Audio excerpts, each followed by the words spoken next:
নমস্কাৰ, মই মোৰ সকলো জ্যোতিষ অনুৰাগীক মোৰ ফালৰ পৰা সম্ভাষণ জনাইছোঁ। মই আপোনালোকৰ লগত আলোচনা কৰিম এটা যোগৰ বিষয়, বিশেষকৈ সেইটো হ'ল সুসন্তান যোগ। কোনসকল জাতক জাতিকাৰ কুণ্ডলিত সুসন্তান যোগ আছে অথবা সন্তানৰ পৰা সুখ প্ৰাপ্তি যোগ, সন্তানটো থাকেই, সকলোৰে থাকিলেও তাৰে মাজেদি সন্তানৰ পৰা সুখৰ কথাও আহি পৰে কেতিয়াবা আমাৰ, সেইকাৰণে কৈছোঁ। কিন্তু কথা হ'ল কি, সকলোৱে সন্তানৰ পৰা সুখ নাপাবও পাৰে, সন্তান থাকিলেও, পুত্ৰ সন্তান থাকিলেও।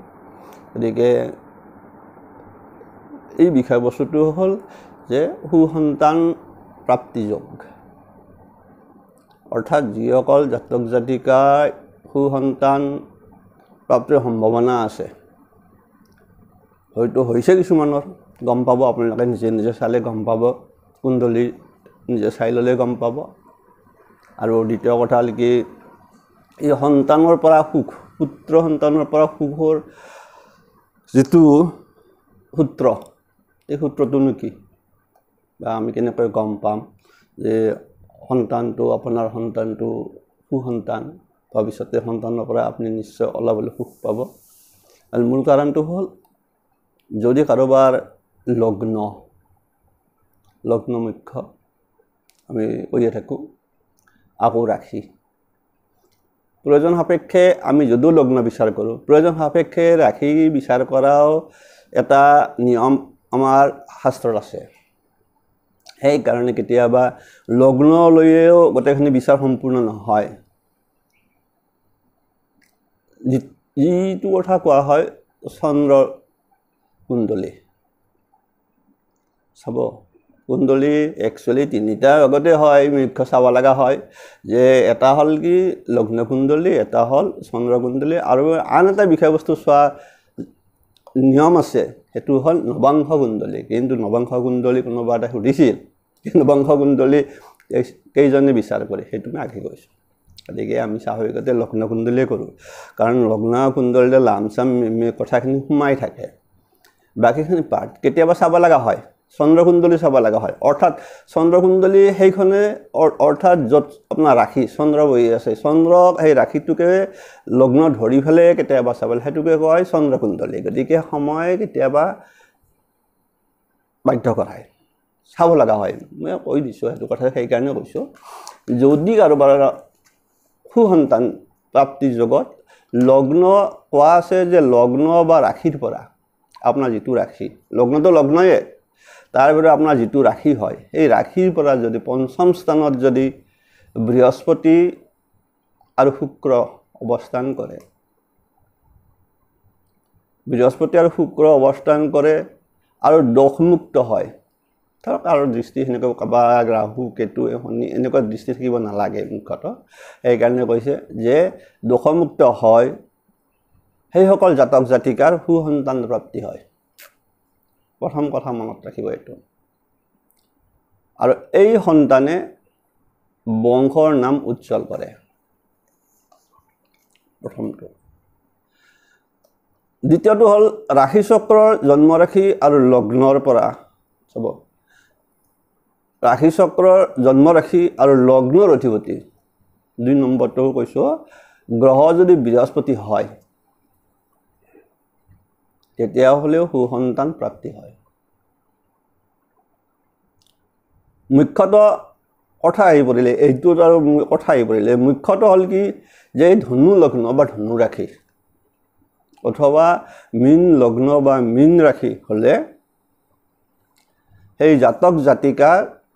সুসন্তান লাভ হয়। এইটো কিন্তু মনত ৰাখিব, মুখ্য কৈ দিছে যে ৰাশিৰ অধিপতি বা লগ্নৰ অধিপতি বৃহস্পতি যদি হয়, তেনেহ'লে সেই জাতক জাতিকাসকলৰো সুসন্তান প্ৰাপ্তি হয়। গতিকে আমাৰ যদি হেৰি হিচাপত চাব যাওঁ, তেনেহ'লে দুটা ৰাশিতে থাকিল, এটা থাকিল ধনু লগ্ন বা ধনু ৰাশি, আনটো হ'ল মীন লগ্ন বা মীন ৰাশি। এইটো হ'ল দ্বিতীয় কথা। পুত্ৰ সুখ লাভ যোগ, আপুনি পুত্ৰৰ পৰা সুখ লাভ কৰিবনে, যদি ভালকৈ লাভ কৰিব লগা হয়, পায়, কিসকল জাতক জাতিকে পায়,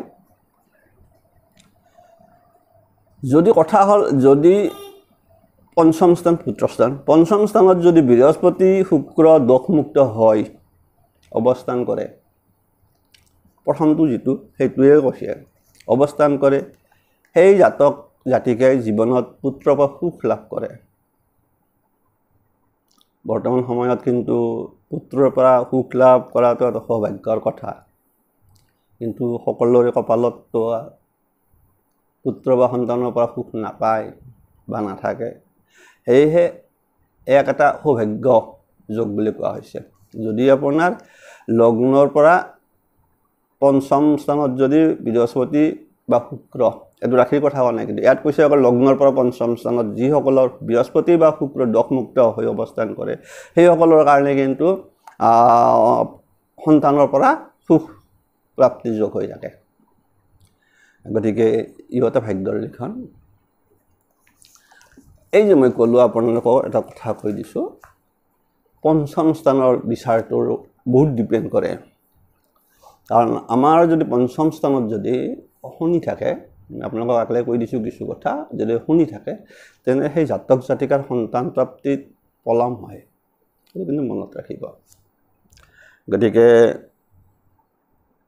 কেতিয়াবা হয় সেনেকুৱা মোৰ বাস্তৱ জীৱনৰ পৰাই কৈছোঁ এবাৰ এখন কুণ্ডলী এজন জাতকৰ পঞ্চম লগ্ন বা পঞ্চমত শনি আছে আৰু সেই জাতকজনৰ 5 বছৰলৈকে সন্তান প্ৰাপ্তি হোৱা নাছিল ময়ে চাইছিলোঁ কুণ্ডলী লাষ্টত মোক দেখুৱাইছিল বহুত ক'লে যে পঞ্চমত শনি আছে গতিকে ইয়াৰ প্ৰতিকাৰ হিচাপত মুখ্যতঃ আমাৰ শ্মশানকালী পূজা কৰিব লগা হয় বহুতে শ্মশানকালীৰ কথা কয় গতিকে আমাৰ সেইটো আছে বহুতৰ কথা কিন্তু কথা হ'ল সেই জাতকজনৰ কুণ্ডলীখনত মই এটা বস্তু লক্ষ্য কৰিলোঁ এই যে ৰাশিৰ কথা মই ক'লোঁ এই ৰাশিৰ পৰা কিন্তু পঞ্চম স্থানত আকৌ বৃহস্পতি বহি আছিল চাব পঞ্চম স্থানত বৃহস্পতি বহি আছিল আৰু সেই মুহূৰ্তত যেতিয়া মই চাইছিলোঁ সেই মুহূৰ্তত সেই জাতকজনৰ বা সেই ল'ৰাজনৰ বৃহস্পতি দশা চলি আছিল তেতিয়া মই মাত্ৰ এটাই ক'লোঁ যে সন্তান প্ৰাপ্তি অচিৰে আহি আছে কাৰণ যেহেতু বৃহস্পতি পঞ্চমত আছে ৰাশিৰ পৰা আছে লগ্নৰ পৰা নহয় লগ্নৰ পৰাতো শুনি আছে পলম কৰিছে চাব মানুহ কথা যেতিয়া সেই কাৰণ যে লিখনটো এনেকুৱা যে পলম হ'ব লাগে সেই ভক্ত কৰিছে কিন্তু আন এটা কোনোবাৰ দ্বাৰা এইটো ক'ব লাগিব নাই গতিকে সেইজন ময়ে হ'লোঁ ক'ব লগা এজন যে মই ক'লোঁ যে আপোনাৰতো এতিয়া বৰ্তমান বৃহস্পতি দশা চলি আছে গতিকে আপোনাৰ ৰাশিৰ পৰা পঞ্চমত বৃহস্পতি আছে গতিকে আপোনাৰ সন্তান প্ৰাপ্তি যোগ আছে আপোনাৰ পুত্ৰ সন্তান হ'ব এইটো কথা মনত ৰাখিব মুখ্যতঃ সন্তান পঞ্চম স্থানত যদি আপোনাৰ বিশেষকৈ ৰবি মংগল বৃহস্পতি থাকে এইবিলাক সদায় পুত্ৰ সন্তান প্ৰাপ্তি যোগ হৈ থাকে আৰু যদি বাকীখিনি থাকে বিশেষকৈ শুক্ৰ শনি বুধ যদি থাকি যায় তেতিয়াহ'লে আপোনাৰ কন্যা সন্তান আৰু আমাৰ মুখ্যতঃ সেইকাৰণে কৈছোঁ মই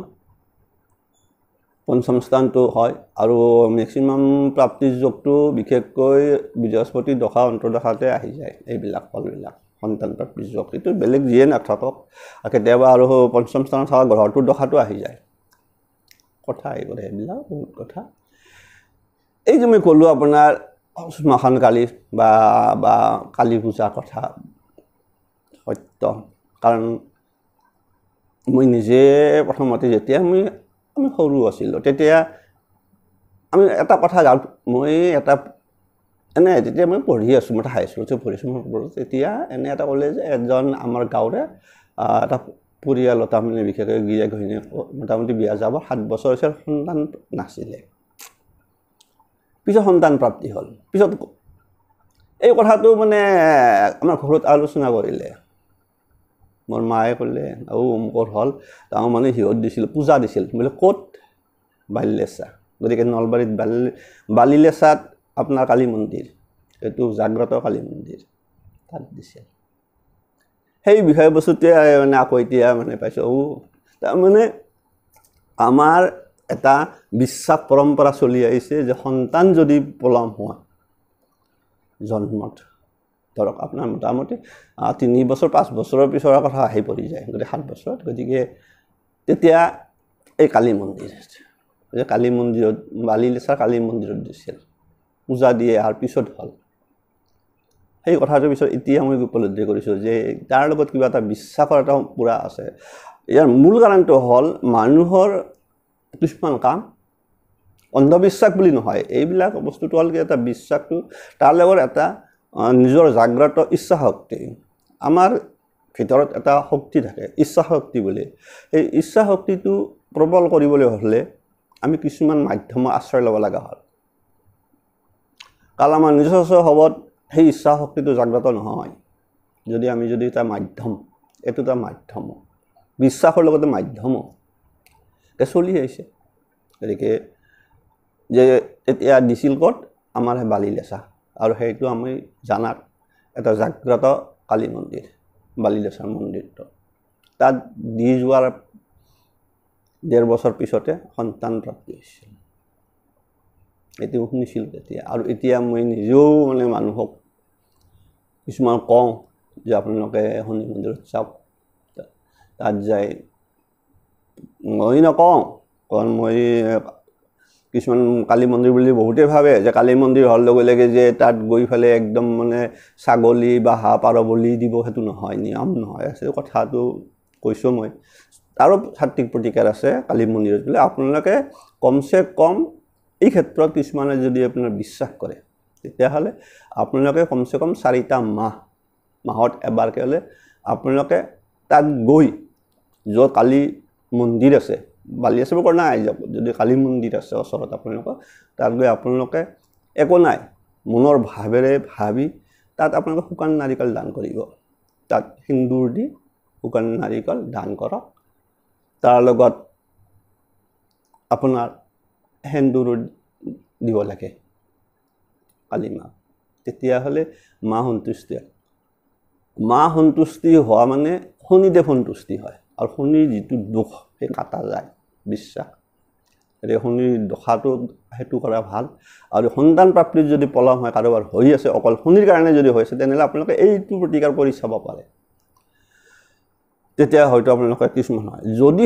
এটা কথা তাৰ মাজতে কওঁ যদি কালী মন্দিৰ নাই তেতিয়া কি কৰিব মানে সুধিব পাৰে যে আপোনাৰ ছাৰ কালী মন্দিৰ নাই মোৰ ওচৰত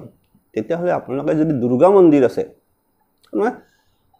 শক্তিপীঠ যাক কয় মততে তাৰমানে শক্তিপীঠত দিলেও হ'ব যদি আপোনাৰ ঘৰৰ ওচৰত কোনো কালী মন্দিৰ নাই তেতিয়া আপুনি কি কৰিব তেতিয়া আপোনালোকৰ যদি দুৰ্গা মন্দিৰ আছে দুৰ্গা মাৰ ওচৰত দিলেও হ'ল দুৰ্গা মা নাই তেনেহ'লে যদি মনসা আছে মনসা মাক দিয়ক তাৰ শক্তি এটা ৰূপান্তৰ এইটোৰ পৰা সেইটো লিংক আপ আছে গতিকে যে অকল আপুনি ক'ব পাৰে যে ছাৰ মই কালী মন্দিৰ নাথাকক বা আপোনাৰ ওচৰত ঘৰৰ ওচৰত দুৰ্গা মন্দিৰ আছে আৰু দুৰ্গা মন্দিৰ নাই মনসা মন্দিৰটো আছে কথাবিলাক তেনেকুৱাকৈ গুচি যাব লাগে বিশ্বাস লৈ গ'লে তাতো ফল পাব এৰিছোঁ আপোনালোকে গম পালে যে আমাৰ সুসন্তান প্ৰাপ্তি যোগ কেনেকুৱাকৈ থাকে কুণ্ডলীত আৰু সেই কোনসকল জাতক জাতিকাৰ কাৰণে সুসন্তান প্ৰাপ্তি বেছি সুযোগ থাকে তাৰ লগত সুসন্তান বা পুত্ৰৰ পৰা সুখ লাভ কেনেকৈ হয় বা পায় এইটোও গম পালে আপোনালোকে নিজেও চাই ল'বচোন কথাটো কিমান দূৰ সত্য আমিওতো আৰু মানে পঢ়ি পেলাইহে পোৱা কথা আপুনি কাৰ কিমান পৰীক্ষা কৰি মূলক চাব গৈছোঁ এটা বিশ্বাসত পঢ়িছোঁ বিশ্বাসত কৈছোঁ উপদেশটো মইতো ক'লোঁ যে কালী মন্দিৰত গ'লে বহুতে ভাবে কালী মন্দিৰত গ'লে তাত বলি বিধানৰ কথা আহিব পাৰে সেইটো ভুল কথা কালি অকল বলি বিধানৰ কথাটো সেইটো অকল বেলেগ কথা শাক্তসকলৰ কথা কিছুমানতো সকল শাক্ত নহয় যিটো শাক্ত আৰু সাত্বিক প্ৰতিকাৰ যিটো আপুনি নাৰিকল শুকান নাৰিকল সেন্দুৰ দি তাত দি ফেলে যিটো দিব কালী মাৰ চৰণত তাৰ লগত সেন্দুৰ দান কৰিব সেইটো সাত্বিক প্ৰতিকাৰ তাততো একো নাহিল অকল মনৰ ভাৱ মা কালীৰ ওচৰত আপুনি নিজৰ মনৰ ভাৱটো প্ৰকাশ কৰক এটা আপোনাৰ ভিতৰত জাগ্ৰত শক্তি এটা হ'ব ইচ্ছা শক্তি প্ৰবল হ'ব যে মই মাৰ ওচৰত দি আহিলোঁ গতিকে এইবাৰ মই নিশ্চয় এটা সুফল পাম আৰু সেই সুফল পাম মনৰ ভাৱটোৱে মানুহে সুফল পায় এটা কামত সফল হ'ব লগা হ'লে বা সুফল পাব লগা হ'লে নিজৰ ভিতৰত থকা এটা ইচ্ছা শক্তি লাগিব মানুহে ইচ্ছা শক্তিৰ দ্বাৰা যথেষ্ট কৰিব পাৰে এৰিছোঁ সকলোৰে মংগল হওক, সকলোৱে ভালে থাকক। আৰু যিসকলে নতুনকৈ চাই আছে সেইবিলাকে ছাবস্ক্ৰাইব কৰিব। কিছুমান এনেকুৱা সৰু সুৰা বিষয়বস্তু আপোনালোকৰ আগত মই দাঙি ধৰি আহিছোঁ, গতিকে আপোনালোকে বহুত কথা গম পাই যাব, কিছু নজনা কথা, নজনা তথ্য। কাৰণ যিসকলৰ জনাৰ আগ্ৰহ সেইসকলে মোৰ চেনেলটোক ছাবস্ক্ৰাইব কৰি ৰাখি দিয়ক, পাই থাকিব মাজে মাজে। এৰিছোঁ আজিলৈকে।